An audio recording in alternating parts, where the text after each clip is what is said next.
Have you heard of The Game Show Killer? Because this film is loosely about him and the victims that survived him. Woman of the Hour is a 2024 American true crime thriller directed by Anna Kendrick in her directorial debut.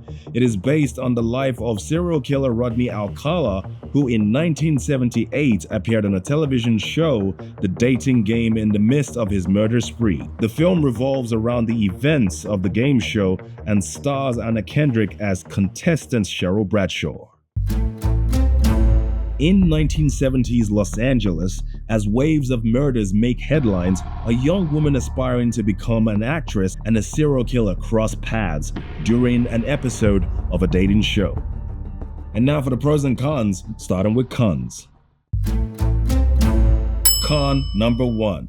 The ending is abrupt and not as satisfying as it could have been, but it's not a deal breaker though. Con number 2. Because it's on Netflix, this film was made easily digestible for people who are watching whilst on their phones, and some attention to details were not added on purpose.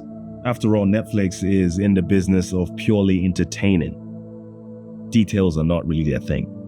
Con number 3.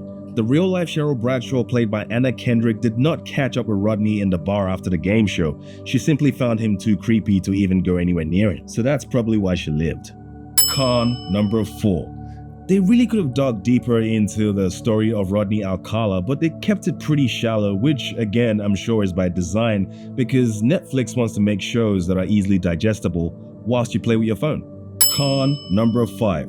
There was this storyline of a girl whose friend was murdered by the serial killer, and no one believed her because, well, she was a woman in the 70s, and I thought they would do more with that storyline, but they just kind of didn't.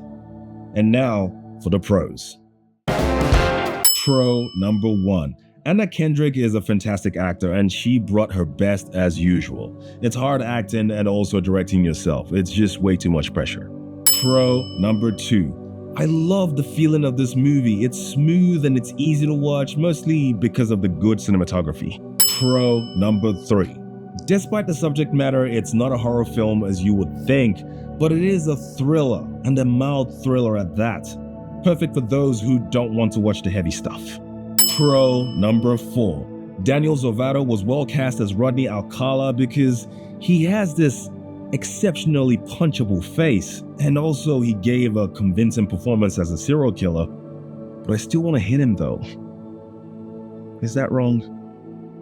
I'm gonna go ahead and rate this movie a yeah, okay, let's watch that 5 out of 10, because I was happy to watch it for a night in, but it is forgettable. I kind of recommend this film because it's a chill watch and has some fair amounts of intrigue that I think people might find entertaining for a night in. And that right there is my 2 cents. Also, see this video for a better thriller.